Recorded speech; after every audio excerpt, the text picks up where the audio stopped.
Hello, so welcome to Business Belters. I'm Mark Conley and I've got John Loudon with me as usual, and we're going to talk about a good one today is business books and marketing books and books that have formed our thinking. Again, a great topic I think, and I think when we were coming up with this list and books that we're going to talk about, they were endless.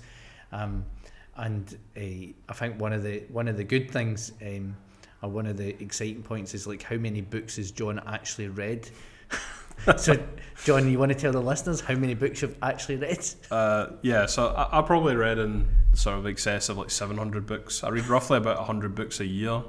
But interestingly, I didn't actually start reading until I was about 17. So I was one of those kind of people that are like, books are rubbish, why would you read a book? You can just watch a film. Have you ever seen the film Matilda? Yeah. There's nothing you can get for a book you can't get for a TV faster. That was me. And I remember standing outside a kind of Woolworths at the time, like a store for anyone listening that doesn't know who Woolworths are. And we're standing outside and my dad was telling me a story and I was kind of going, this sounds amazing. What film's that? And he's like, it's not a film, it's a book. And then I read that book. It's a book called Magician by Raymond D. Feist, and after that I was just absolutely hooked. And then slowly I kind of like started pushing through that. So a lot of people don't really know that, but I'm actually dyslexic. Mm-hmm. So for me to be a big reader, especially as big a reader as I am, is quite unusual. Mm-hmm. And I read quite a lot of stuff that's quite out there in the sense of like heavy German literature, the classics, really old kind of literature as well, mm-hmm. which for someone like me is a real challenge. It's a slog. Mm-hmm. It's a really difficult thing for me to do. But why I thought this topic would be interesting is books obviously shape your mindset and it's how we think. So reading something in a book, it starts to internalise it and get us to kind of think about, right, how do I view this, or do I agree with that? Like, it challenges what we think we know and what our understanding of something is. So we spoke in earlier podcasts about negotiation, but if you read books like Never Split the Difference, which is like a former FBI negotiator has wrote that book, but he's talking about like all the commonality of how that works. And you think about it, I always look at a book as people are going to pour the kind of best 10% of their knowledge into a book, because nobody wants to write a bad book. If I say to you, write a marketing book, you're hardly going to say, well, I don't want to give them the best 10-20%. You're going to put the very best ideas of your entire career into this kind of tome, this book, and then as a snapshot it'll represent it. So it's like, I think we've got an amazing gift in the fact that we can literally go to a bookstore or Amazon or whatever, buy a book and have access to somebody that lived 4,000 years ago, or you know, whatever it is. Probably writing wasn't even here 4,000 years ago, but you get the point. You can basically access it. Like we spoke about Marcus Aurelius, I've read Meditations, you probably have yourself. So being able to access these books is absolutely fascinating. Why don't you tell us about some of the books you've read that have kind of shaped your mindset, and also why you think they're good books for people to read?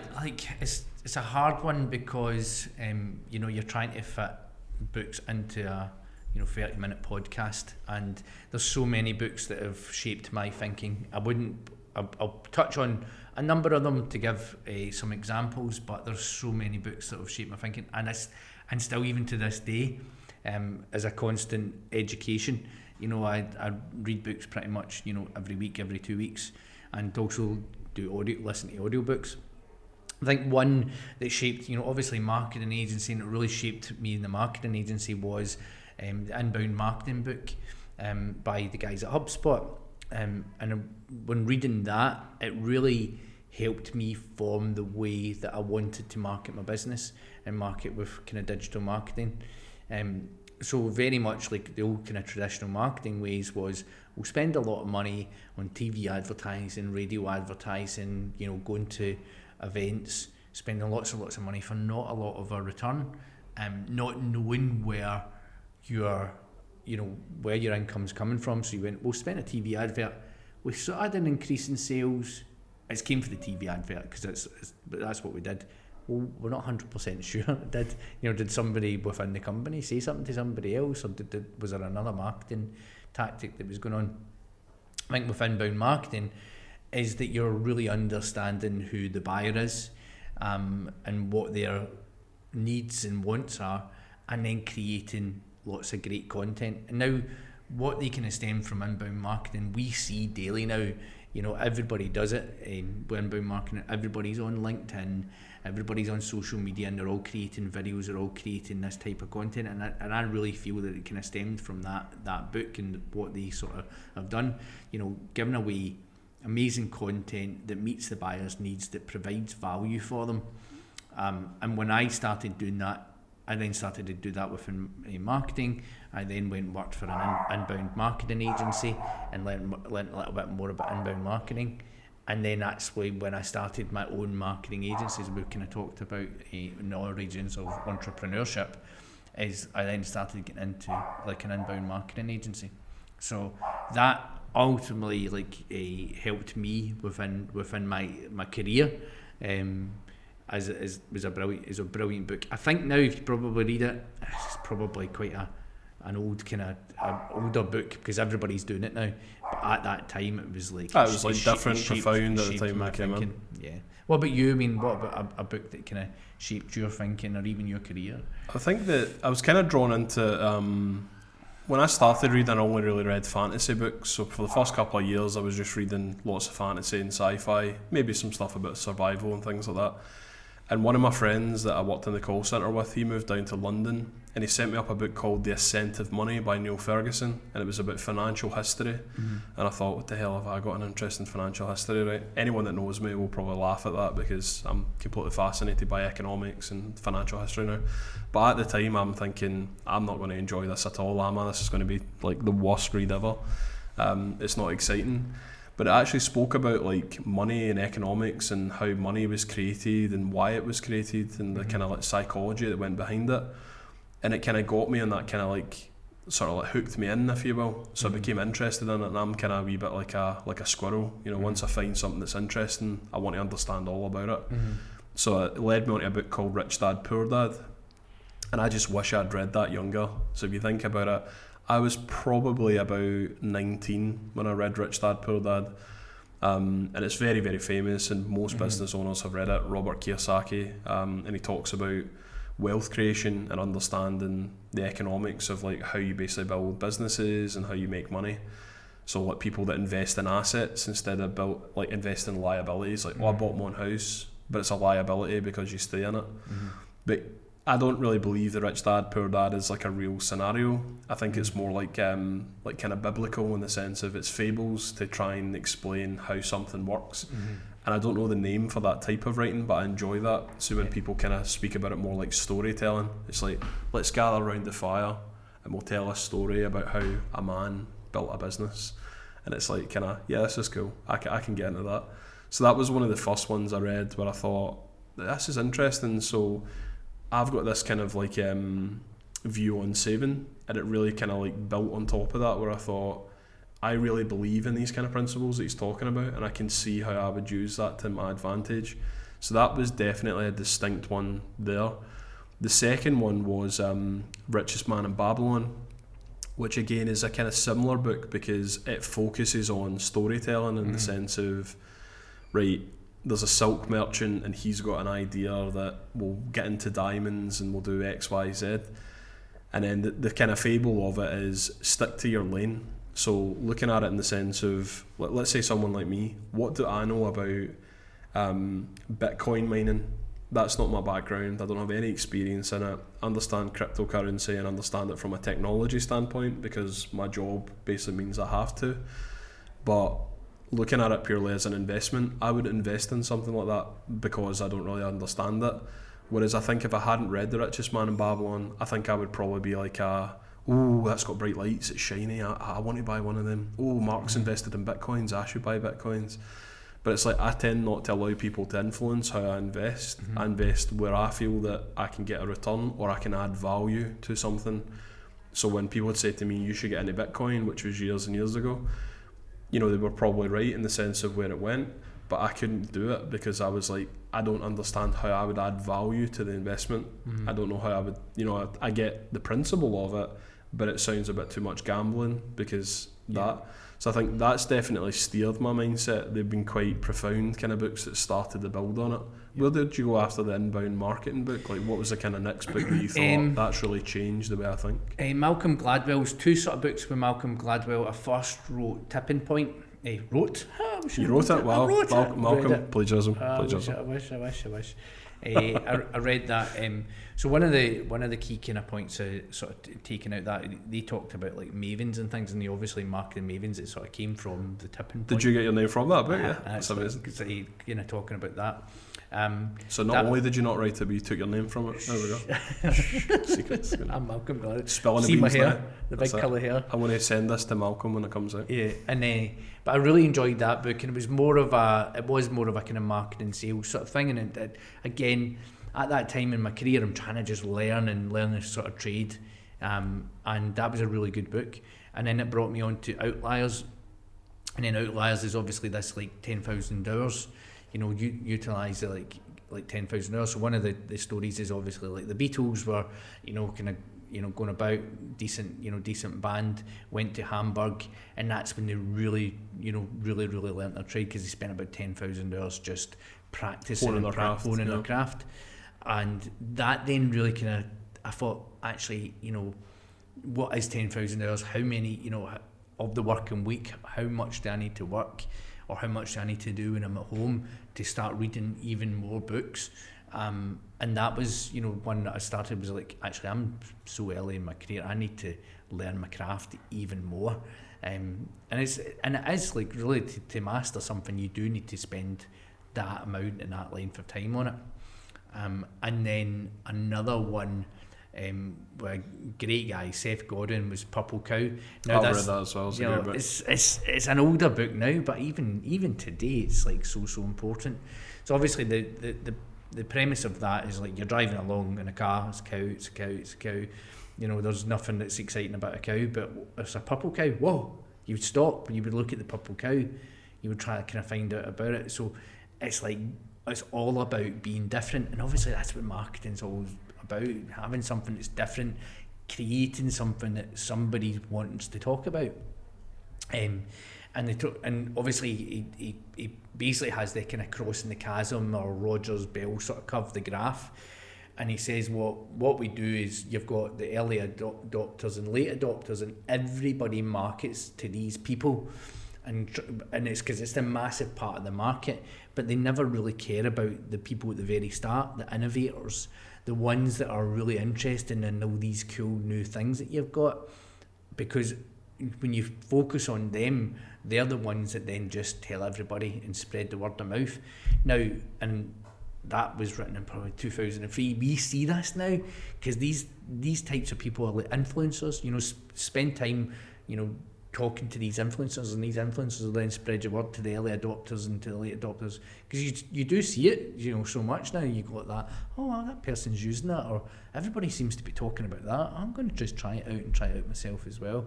But I found that book so interesting, and it's funny, again, even when I'm teaching, I still use it as an example, as a reference, and it's so, it was like 2003, it's years ago, but it's still so important.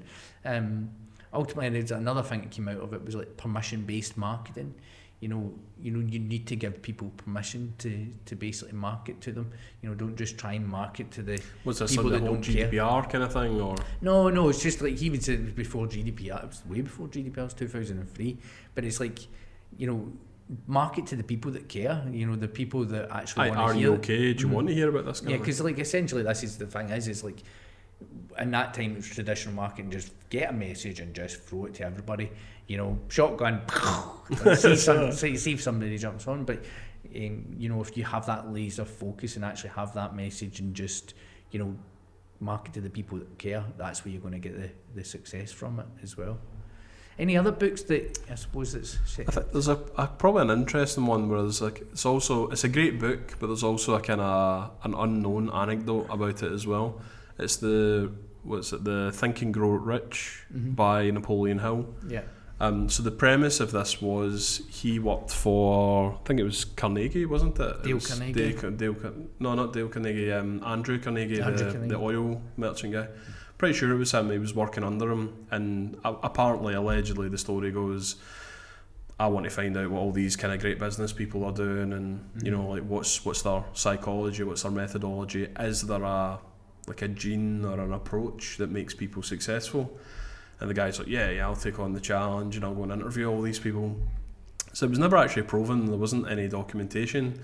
But I actually watch quite a lot of these kind of YouTube videos where they debunk kind of fake gurus, you know, people that are kind of like, yes, you can do such and such and make millions by drop shipping, and it's like, guess what, you can't. So they actually reckon that book is fake, you know, that he didn't actually do that. However, the principles of it are very, very good. Yeah. And you know that way when you read a book and you're thinking, that's how I think. Like that's right. That is like he's hit the nail on the head. I've never really thought about it that way, but that's exactly what it is. So for me, like I put it there, so it's like Rich Dad Poor Dad, Richest Man in Babylon, Why They All Got Rich in Them, Think and Grow Rich. Do you want to be rich? Might be, but it's funny that kind of way, right? So it's like those kind of books have been quite profound when I read them. Another one that I read more recently was, and I think it only literally came out, I think it was last year, was The Psychology of Money. And it was interesting because it was saying that wealth is not the only measurement in business that we should really pay attention to.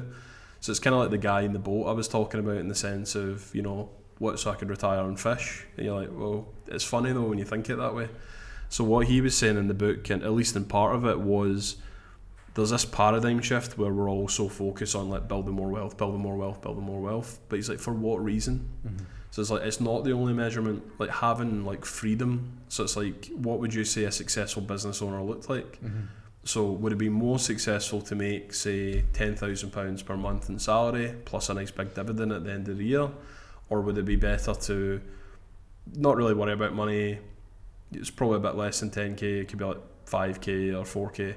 However, you've also got, like, you only need to work 2 days a week, and you've got all this time to read books or spend time with the kids. And you're thinking, that's a really interesting way to look at that. And he's right, of course, because it's like some people are motivated by spirituality or, you know, for me, I'm actually motivated by self-learning. So I done like one of these online tests that you pay for, and then it basically tells you this is where your motivation comes from. So it's like, I done it with some other people, and their motivation came back, it's like money, that's all they're focused on. I think maybe some business owners, it's probably quite common for money to be the motivator. But I'm much more interested in self-development. So it's like every year I want to be getting better, sharper, learning new things. Like I love things that really challenge the way we think. They say it in one of my favourite films with Robin Williams and Matt Damon, that guy. So it's, what's that film called again? Good Will Hunting. There you are. Voices from the back, shadows. So good Will Hunting. But he says that it's like, you know, what's the books, man? Like, are they books that will blow your hair back? Because there's some kind of things, and you're just reading it, you're going, they're playing this up to the crowd. This is what most people think. I like books that really challenge your thinking, where you read it and you think, that's a very, very different way of viewing the world. Like, not many people hold that view. But when you think about that, you're like, wow, it's quite profound. And when you put that book down, you're thinking, I've been doing it wrong. Yeah. And I think that was one of the books I read, and I thought it basically just summarised where I'd kind of got to in my life, and it really made me think. And it's quite a recent book, so it actually speaks about things like the pandemic and basically what's happening with the economy and stuff through that. It's really, really interesting. I think that's ultimately what a book should do, is like it should change your opinion or form a way of thinking. I think they're the best ones to do it. It's funny, my wife will, I'm really into business books or books that will help me kind of self-improve. It's like what I'm interested in. But she just like laughs, and she doesn't get it because she's very much into like fictional books. Like all she want to do is sit and kind of rest and relax and read a book about, I don't know, women shopping or something like that. I'm not women shop. Whoa, stereotypes. But I don't know. Dangerous. I mean, or women like falling out with a boyfriend. I'm not sure. I like relationship, romance and stuff. Like every single book that I've got, everything is about business. It's about marketing. It's about so do you not read any fictional books? No.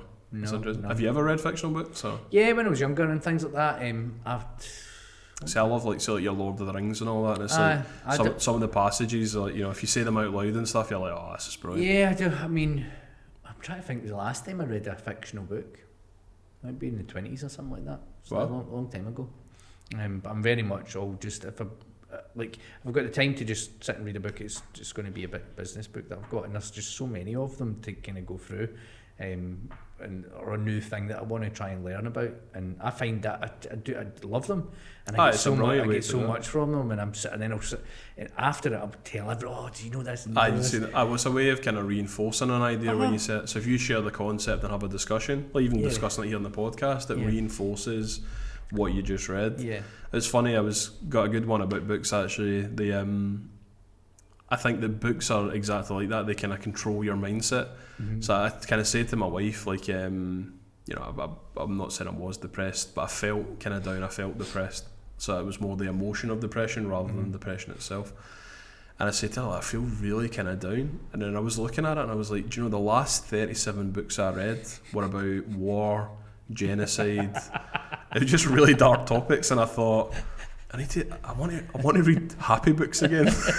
And she's like, is there not any happy books, Ali? And she's like, you do realise that you pick these books, but I think it's that kind of squirrelism again, we're calling it, where it's like I see one thing and then I want to follow another book and another book and another, and I dig so deep into topics, and then I'm like, that's a lot of kind of like thinking down that pathway.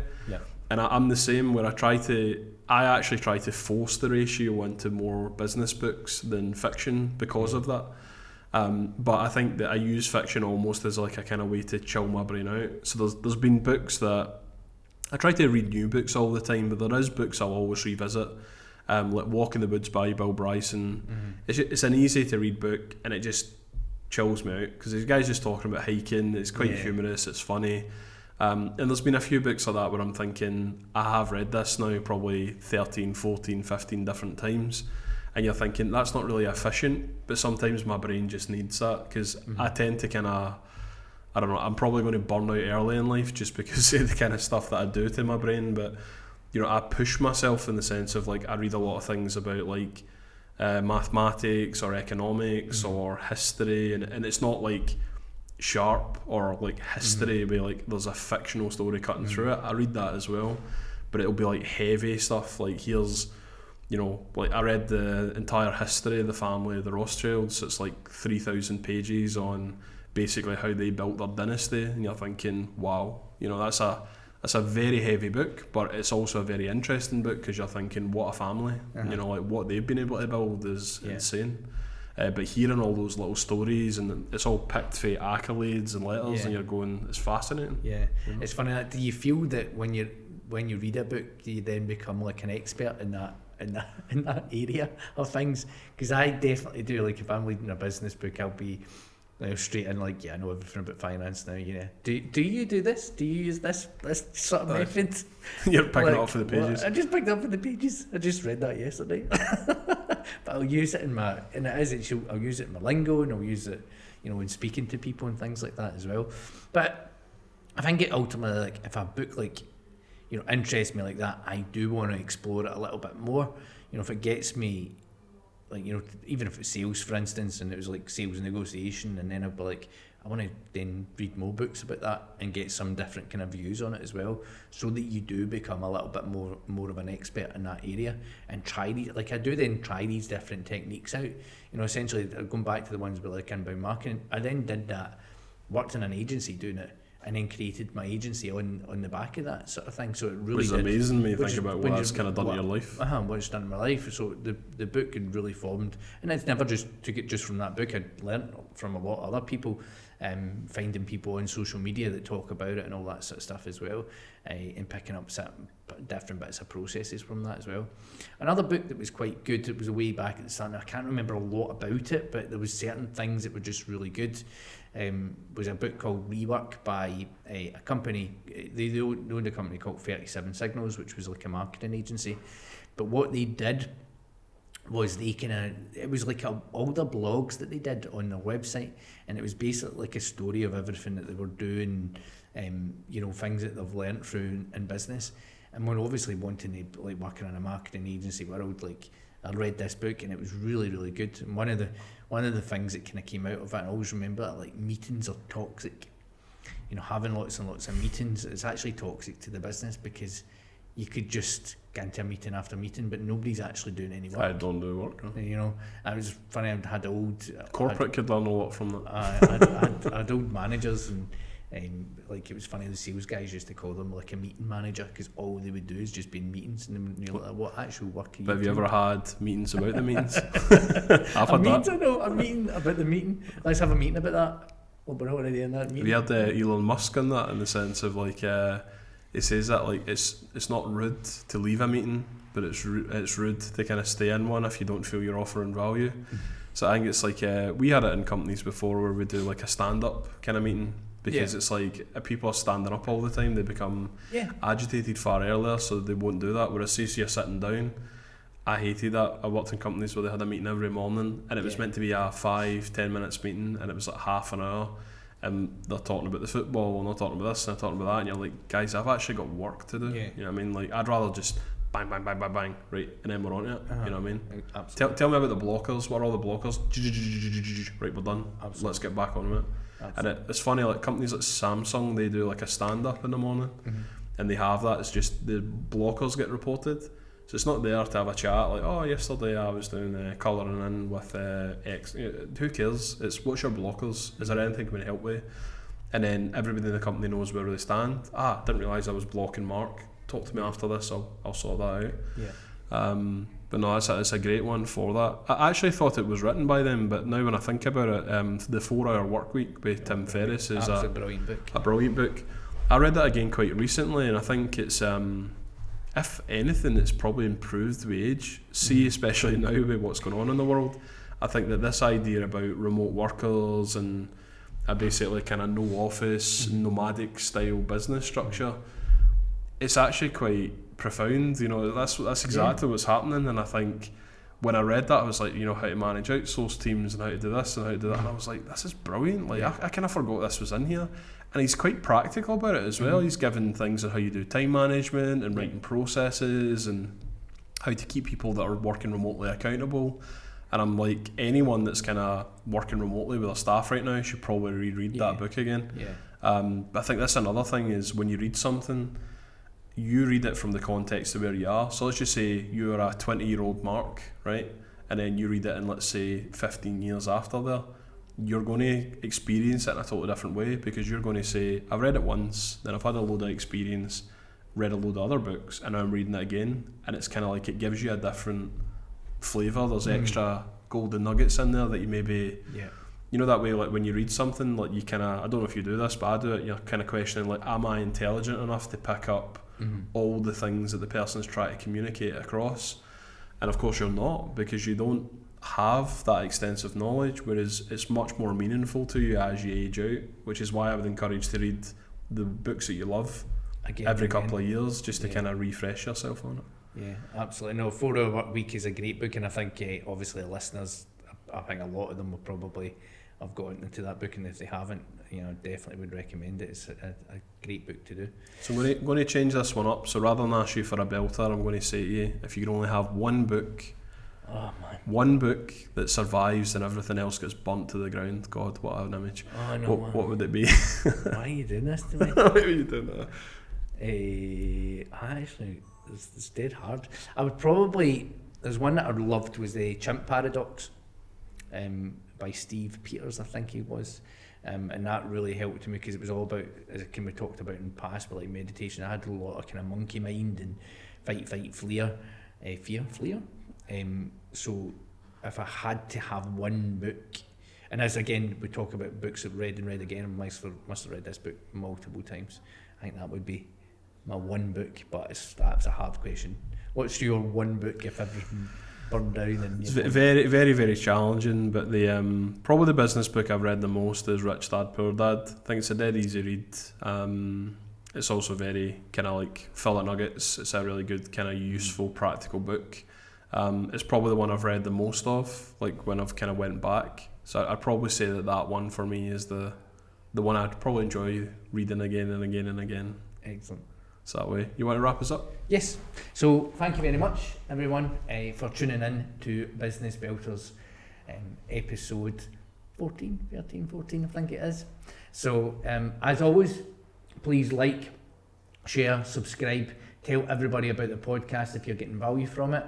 And as always, again, we love comments. We love to find out, like, what is your best business book? He obviously asked me the hardest question in the world there, of like, if all books went what one.